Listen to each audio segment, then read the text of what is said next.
Coucou mes petits moches, on se retrouve aujourd'hui pour un point lecture avec le chéri. Donc on va vous parler de nos lectures, je crois pas qu'on ait de lecture commune cette fois-ci. Non. Mais comme ça, vous aurez deux types de livres différents je pense, donc c'est plutôt intéressant, c'est parti.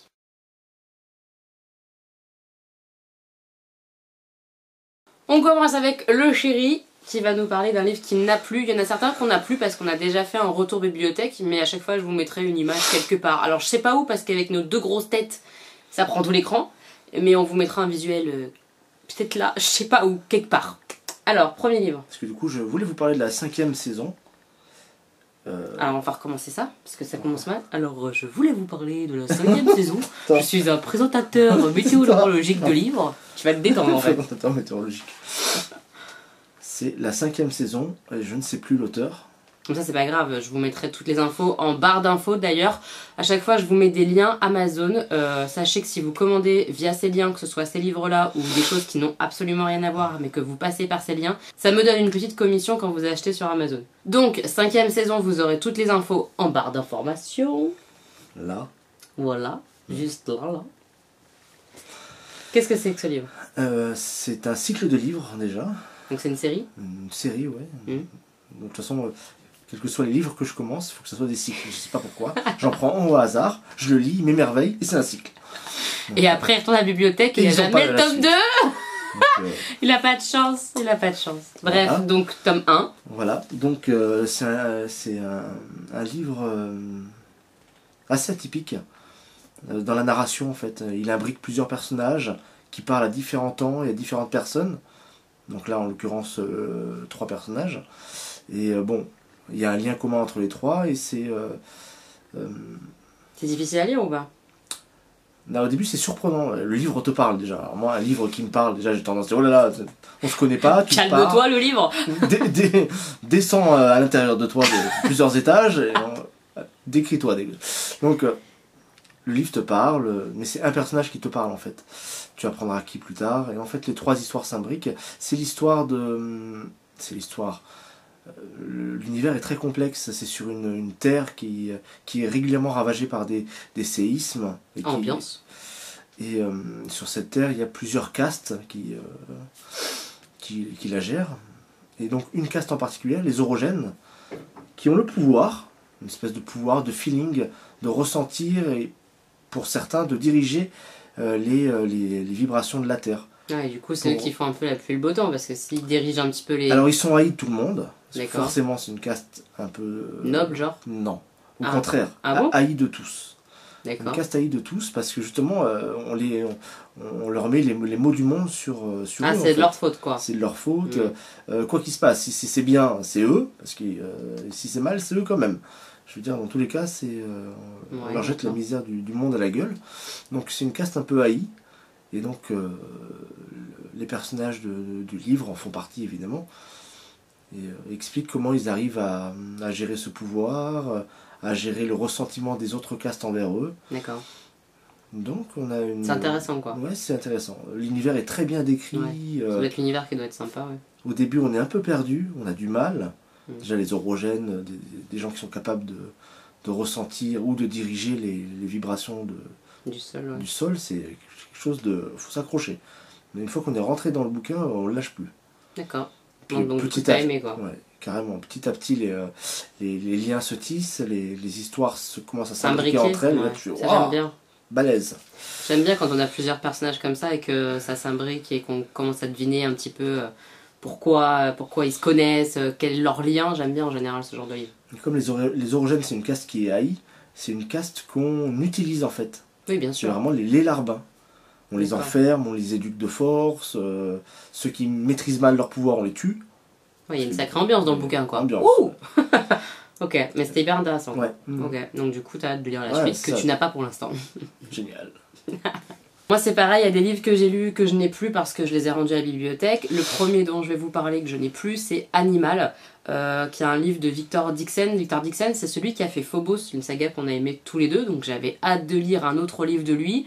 Et honnêtement, c'est plutôt une déception, hein. C'est pas ouf. Alors Animal, en fait, c'est l'histoire de Boucle d'Or, revue, revisitée. Donc je me suis dit pourquoi pas, ça peut être sympa.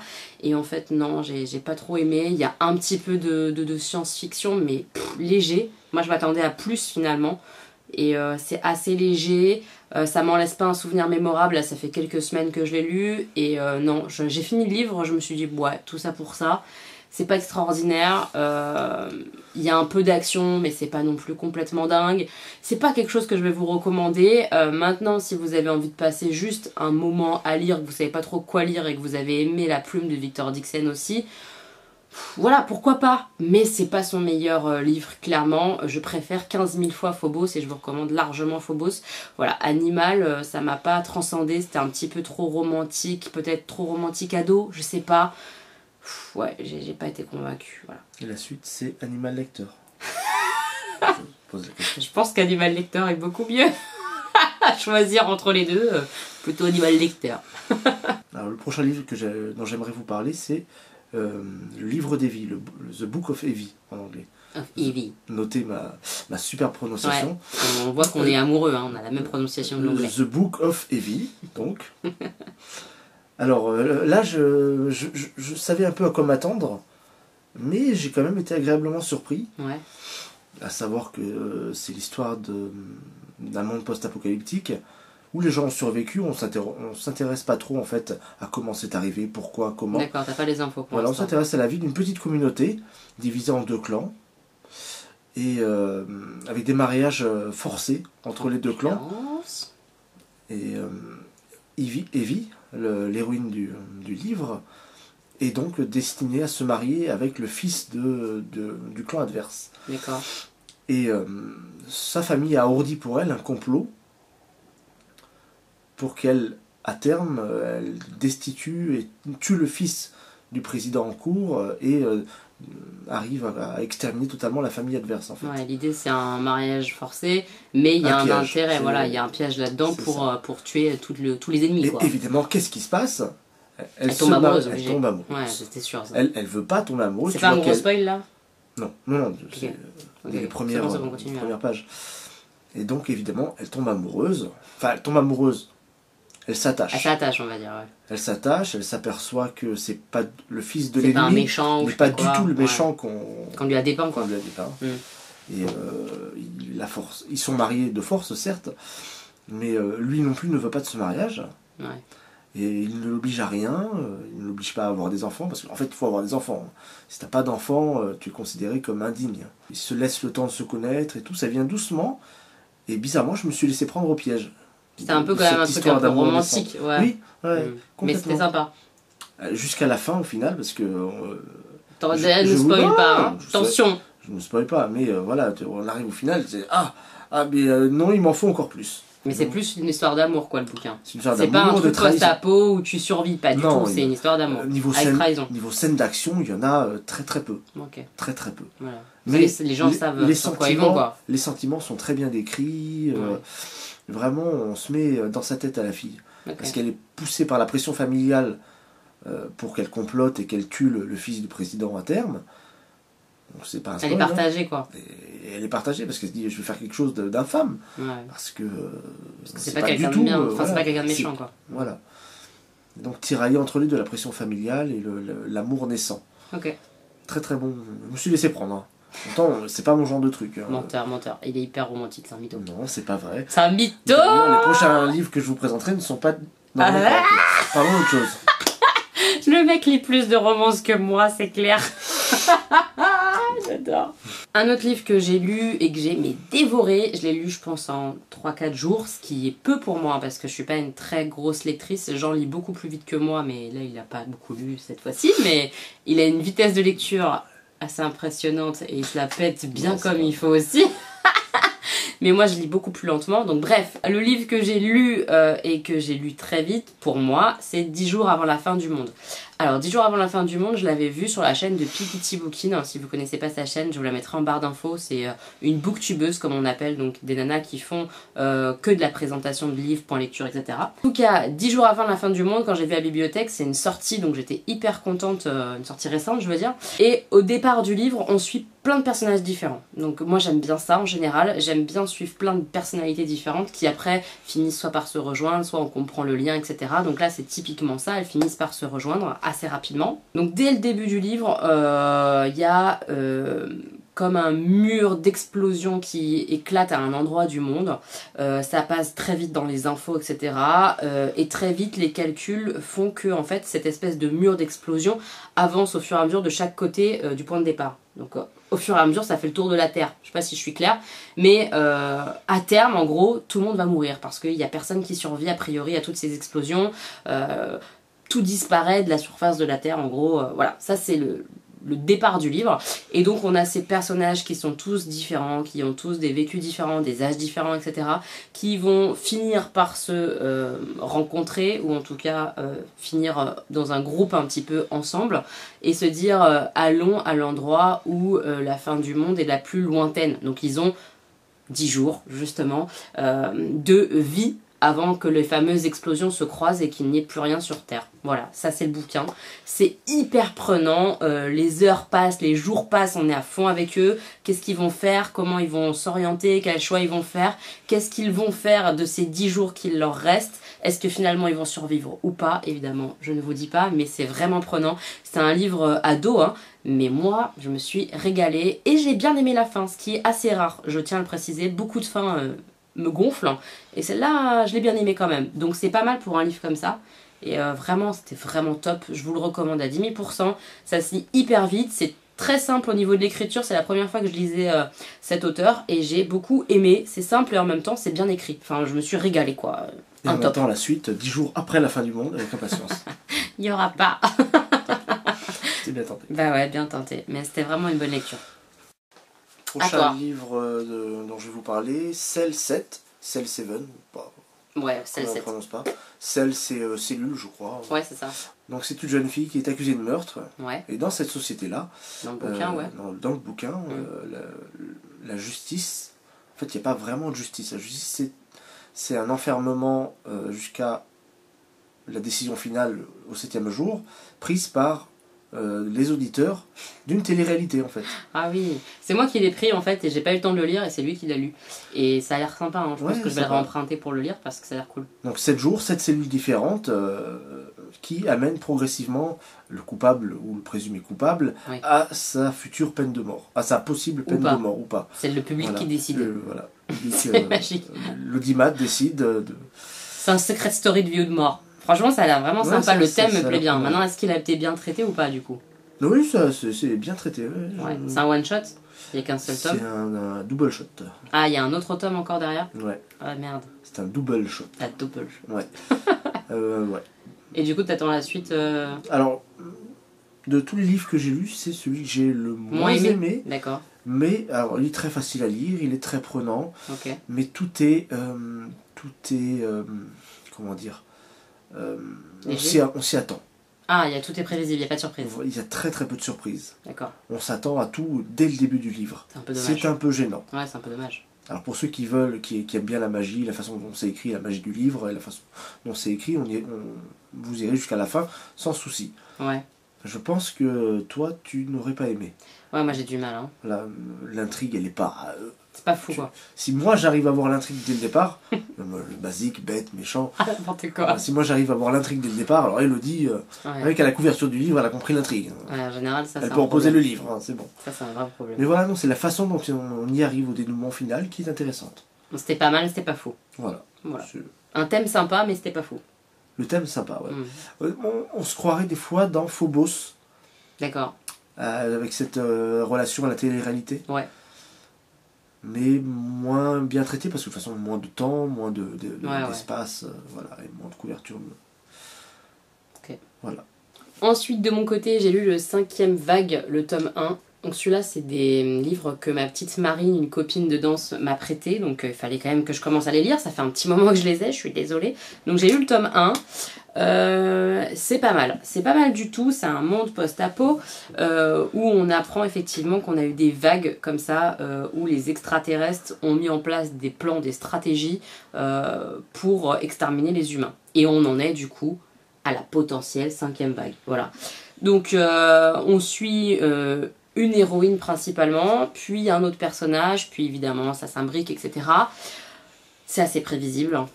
C'est un peu dommage. Franchement, dès le départ du livre, je me suis dit, bon, lui, ça va être ça, elle, ça va être ça, et ça n'a pas loupé. Donc ça, moi, ça me gêne un peu de tout savoir dès le départ, ou quasiment de deviner assez vite. Ça me gêne un peu, ça gâche un peu le livre, je trouve. Mais c'est plutôt bien écrit. Le côté post-apo, c'est quelque chose qui me plaît bien. C'est pas mal. Après, c'est pas ultra détaillé dans la survie, etc. On est vraiment dans le côté... comment les extraterrestres, qu'est-ce qu'ils ont inventé pour encore exterminer plus d'humains. Vous voyez, c'est un peu ça. La fin du livre, forcément, elle appelle une suite. Hein, il y a 3 tomes. Donc, je vais lire la suite, clairement. Je vais lire la suite. Et j'ai hâte un petit peu de savoir comment ça va se passer pour tous ces personnages. Parce qu'au départ, ils sont 2. Mais il y en a d'autres qui se greffent à l'histoire. Et en fin de livre, évidemment, on a comme ça un groupe... de survivants, on va dire, voilà. Donc j'ai hâte un petit peu de voir ce qui va se passer dans le tome 2. Est-ce qu'on va voir un peu plus les extraterrestres? Est-ce que... Voilà. Je sais pas trop. J'ai hâte de voir un petit peu ça. C'est pas mal. C'est pas complètement dingue. Voilà. Mais c'est pas mal. Après, il faut savoir que c'est un livre qui a été adapté au cinéma. Donc peut-être que vous l'avez déjà vu au cinéma. Je sais pas. Moi, je l'ai pas vu au cinéma. Donc je peux pas faire genre le... Qu'est-ce qui est mieux, qu'est-ce qui est pas mieux, je sais pas. Toi, tu l'as vu, toi? Moi, je l'ai vu. Oui. Lui, il a vu le film, mais il a pas lu le livre. Parce qu'en fait, je sais pas ceux qui s'en souviennent du film quand il est passé au cinéma, il a mené à une fin ouverte et potentiellement une suite qu'il n'y a jamais eu en fait, Ouais, c'est ça. à cause de moyens de production.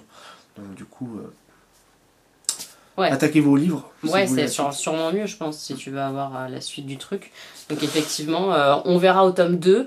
C'est pas mal, c'est pas complètement dingue, mais c'est pas mal et ça se lit bien et on a envie de savoir la suite effectivement à chaque fois quand même. Donc un bon page turner, donc c'est pas mal. Quoi? Page turner, c'est un truc où t'as tout le temps envie de lire la suite. Ça s'appelle comme ça. Alors le prochain livre manga que je vais vous présenter, Bride Stories. Bride, je crois que c'est... C'est la future mariée. Ouais, ça veut dire mariage ou mari. Ouais. Non, c'est la future mariée, je crois, vraiment, Bride. Enfin bref. Dites-nous en commentaire, mais je crois que c'est ça. Voilà. C'est l'histoire de, essentiellement, d'une jeune fille d'une 20aine d'années, donc dans un mariage arrangé, qui épouse un jeune garçon de 15 ans. Donc ça réunit les familles, tout ça. Et ça nous en dit plus sur les coutumes. Donc l'histoire se passe à la fin du XVIIIe siècle, début du XIXe, dans le Kazakhstan, l'Ouzbékistan, l'ancienne Perse. D'accord. Donc avec les différentes tribus, leurs coutumes. Et ça, c'est plutôt fidèle à la réalité, tu penses? Ou c'est quelque chose où il y a beaucoup de fiction? Assez fidèle. Elle est très documentée, elle a fait des choses, ne serait-ce que pour les motifs et tout, quand elle dessine des tapis, des tentures, des broderies. C'est assez fidèle. Elle s'inspire de ce qu'elle voit ou ce qu'elle a vu, elle a fait des voyages là-bas. D'accord. C'est vraiment... Donc tu apprends vraiment des choses réelles sur ce qui se passait à l'époque. C'est ça. Dans cette période-là, dans cet endroit-là. C'est ça. Ok. Et donc, c'est de la romance, quoi. Non, pas tant que ça, parce que du coup c'est dur comme société. D'accord. Elle est pas amoureuse vraiment de lui, c'est un gosse, elle a 20 ans. Elle est considérée déjà comme une vieille fille. Super. Donc c'est pas un mariage très arrangeant pour le jeune. D'accord. Et comme sa famille n'est pas très riche, il pouvait se permettre que ça en fait. Ambiance. Ambiance. Mais du coup, ils vont apprendre à se connaître. Et c'est là que quand même se déclenche le côté romance, j'imagine. Pas vraiment un côté romance, parce que romance, ça voudrait dire qu'il y a des sentiments amoureux. Ouais, ce qui n'est pas le cas. Amoureux, tu peux pas. D'accord. S'il a 15 ans, sentiment amoureux, ça reste léger, quoi. Bon, hein. Ouais, ok. Bon, par contre, il a envie de lui plaire, il a envie de devenir un garçon à cette époque viril et tout pour voilà. Donc elle fait tout pour lui plaire aussi parce que bon, elle sait que ça va devenir quelqu'un d'intéressant. Mais bon, on n'en est pas encore là en fait. On en est dans la découverte l'un de l'autre. Okay. Et toute une série de, ce qui est très intéressant aussi dans le manga, toute une série de personnages qui tournent autour. Okay. Et bizarrement, certains chapitres traitent de personnages annexes. Donc on se dit, bah pas très intéressant, je m'en fiche un peu, mais au final c'est très bien écrit. C'est très bien écrit, très bien dessiné. On s'attache aux autres personnages qui tournent autour. Ça fonctionne très très bien. Okay. C'est pour l'instant il y a... T'en as 10 là toi. Il y a 10, le 11e est en préparation, enfin je veux dire, visiblement on va près de s'arrêter. Ok, donc c'est un manga en cours quoi, qui n'est pas sorti. C'est un manga en cours. Voilà. Donc l'aspect historique est très intéressant aussi. Moi t'as bien aimé quoi. Ouais. Ok. Donc Silent Voice, Silent Voice. Ouais. Il y a eu un film, un anime qui est sorti, pas dans toutes les salles, donc je ne sais pas si vous avez eu l'occasion, vous, de le voir de votre côté. D'accord. Nous, il y avait une salle ou deux dans le 91, mais dans le 94, il n'y en avait pas, donc je n'ai même pas pu aller le voir. D'accord. Alors, le pitch est superbe. C'est l'histoire d'une fille sourde et muette Ok. qui devient, dans son collège, qui devient l'objet de moqueries, enfin qui devient la bête noire en fait. D'accord. Et donc le leader de ces gens qui se moquent d'elle et la conspire en permanence, lui font des blagues, lui casse ses appareils auditifs, lui déchire ses livres, tout ça. Donc c'est un jeune homme, C'est lui là? oui, qui va finir par se faire expulser du collège à cause de trop la maltraiter. Ouais. Voilà, ça c'est le pitch de départ. D'accord. Et ce jeune homme, il cherche à tout prix il grandit, il devient mature et il s'aperçoit que ce qu'il a fait, c'est horrible. D'accord. Et il va apprendre la langue des signes et il va se mettre en tête de retrouver la fille Qui l'a maltraité. qu'il a maltraitée durant toutes ces années.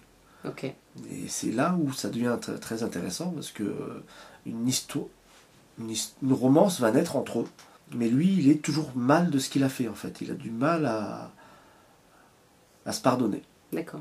Donc c'est sympa, une ouais. très très belle histoire. Je ne sais pas ce qu'elle a donné en film. Ouais. Mais, Donc là, c'est pareil, t'es très beau. t'es au tome 7.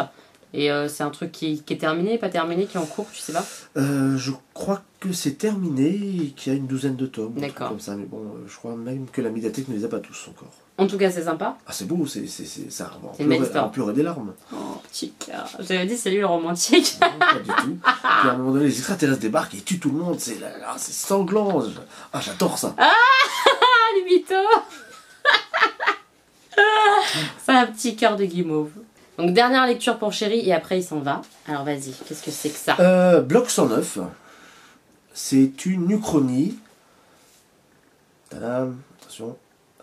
Une uchronie sur la Seconde Guerre mondiale en fait et la façon dont elle aurait pu évoluer. À savoir que dans cette uchronie, l'Allemagne nazie arrive à avoir la bombe nucléaire, à soumettre l'Amérique, l'Angleterre. Ils gagnent quoi? Ils gagnent plus ou moins parce que au bout d'un moment, avec la Russie, ils n'arrivent pas à gérer quand même. Ils n'arrivent pas à gérer. Ouais. Donc c'est une uchronie parce qu'à un moment donné, Hitler est assassiné et l'anti-héros de cette histoire, c'est celui qui va prendre sa succession. Sa place, en fait. Ok, d'accord. T'as aimé? Oui, j'ai beaucoup aimé parce que du coup, la fin est inattendue. La fin est très inattendue. C'est sombre, c'est noir. Le dessin est très sombre, c'est ce que j'allais dire. Mais c'est plutôt bien dessiné, j'aime bien. C'est sépia, noir et blanc, avec des teintes de rouge quand le sang apparaît. C'est joli comme dessin. Enfin, c'est joli. On s'entend. C'est bien fait, on va dire, plutôt. J'aime bien, c'est assez précis, le trait est précis. Ouais, c'est joli. On se perd pas en conjecture. Et du coup, voilà, la fin est très surprenante. Je vous en dirai pas plus, mais... T'as bien aimé? Voilà, une uchronie avec une fin comme ça, je suis preneur. Donc Chéri va s'en aller puisqu'il doit aller chercher les enfants, comme je vous ai dit. Et puis moi, je vais continuer avec mes lectures. Voilà. Donc on remercie le Chéri. Merci Chéri pour tout ton avis sur tes bouquins. Et puis à bientôt le Chéri dans les vidéos. Voilà. À de suite. Alors, il me reste 3 livres à vous présenter. Donc, le suivant, c'est Nos vies en 1000 morceaux. Et si vous suivez mes vlogs, vous savez que c'est un vrai coup de cœur. Je l'ai beaucoup aimé. Si jamais vous n'avez pas vu le vlog où je vous en parle, je vous le mets juste là. Donc, ce livre-là, en fait, ça raconte l'histoire de 2 garçons qui subissent un accident de voiture avec leurs parents à l'intérieur. Leurs parents décèdent. Et du coup, on retrouve ces 2 garçons à l'hôpital, juste après l'accident. Dans ce deuil qu'ils vont devoir réaliser avec ce grand frère qui protège son petit frère, etc. C'est une belle histoire. Évidemment, c'est dramatique, hein, donc c'est difficile quand même à lire. Moi, ça m'a pris aux tripes. J'ai pas mal pleuré et couiné en lisant ça. Mais c'était une très belle histoire. C'est écrit très simplement puisque c'est pour un public ado. Je lis beaucoup de livres ados, vous le savez. Moi, j'aime bien les lectures simples. C'est très simple à lire, c'est très page turner parce qu'on a envie de savoir comment ça va évoluer pour eux, est-ce qu'ils vont arriver à sortir la tête de l'eau, est-ce que ça va le faire.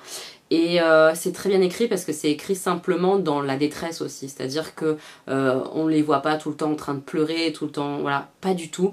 C'est très juste, je trouve. Alors après, c'est mon avis propre face au deuil, etc. Mais j'ai trouvé ça très très juste, très bien écrit. Et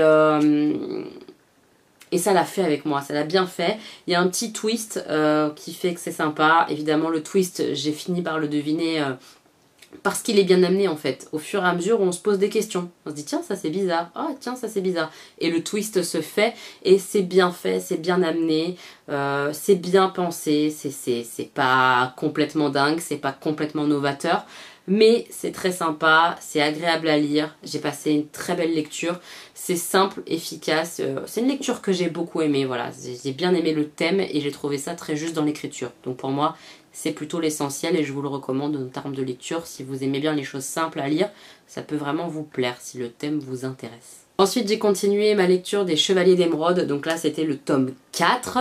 Je m'accroche très bizarrement parce qu'il y a plein de moments où je me dis putain c'est pas terrible et en même temps je continue. C'est incroyable cette saga. Honnêtement, il y a beaucoup de moments où j'ai envie de frapper les personnages parce que je trouve ça niais. Voilà, c'est niais, il y a des instants où je me dis mais elle est sérieuse. Voilà. C'est toujours la même saga, donc si vous n'avez pas vu mes autres points lecture, je vous invite à les regarder pour vous faire une idée un petit peu parce que je peux pas trop vous parler spécifiquement de ce tome 4.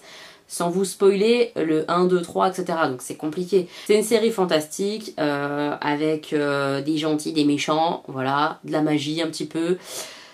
C'est pas extraordinaire, vraiment, c'est pas extraordinaire. Je continue de lire parce que ça se lit facilement quand même et que j'ai envie de savoir un peu ce qui va se passer pour les personnages maintenant que je les connais un peu plus. Mais purée, c'est niais. Leurs décisions, t'as envie de leur mettre des claques.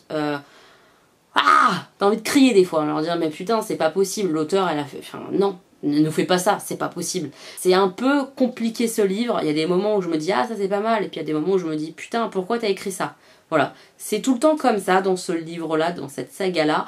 Je vais continuer à les lire mais je vais peut-être espacer mes lectures parce que voilà, hein, tranquille, c'est pas la meilleure saga du monde et j'espère bien en trouver des plus sympas que celle-ci en fait, voilà.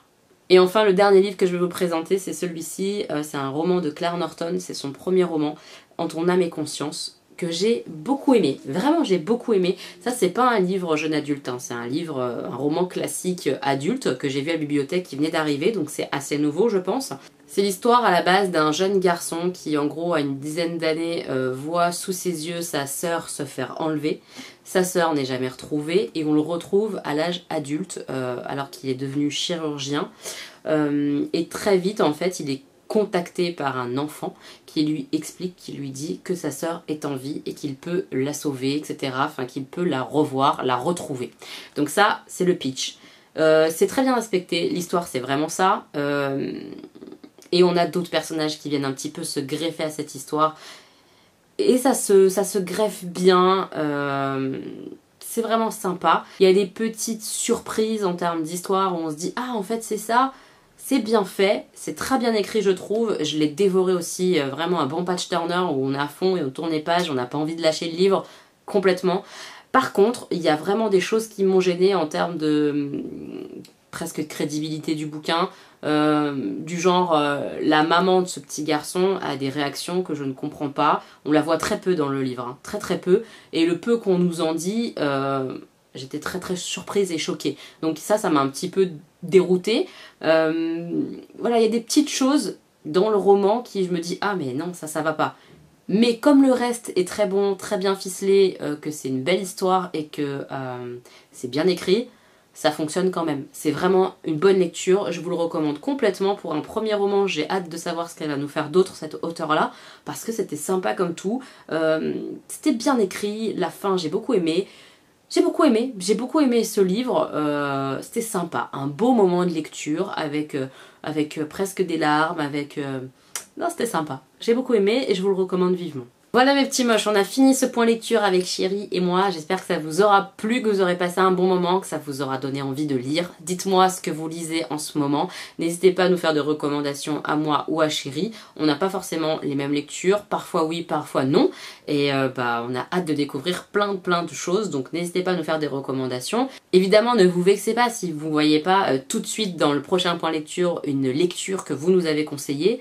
On fait ce qu'on peut en termes de lecture, il y a beaucoup de choses à lire, c'est compliqué, et on fait aussi avec ce qu'on trouve à la bibliothèque, etc. N'hésitez pas à liker la vidéo si vous l'avez aimée parce que ça encourage, ce sont des vidéos qui ne sont pas très regardées, les points lecture, et on continue de les faire parce qu'on aime bien ça, donc un petit pouce, ça va nous aider à continuer en se disant bon, il y a peu de vues, mais au moins ceux qui regardent, ils aiment bien, vous voyez.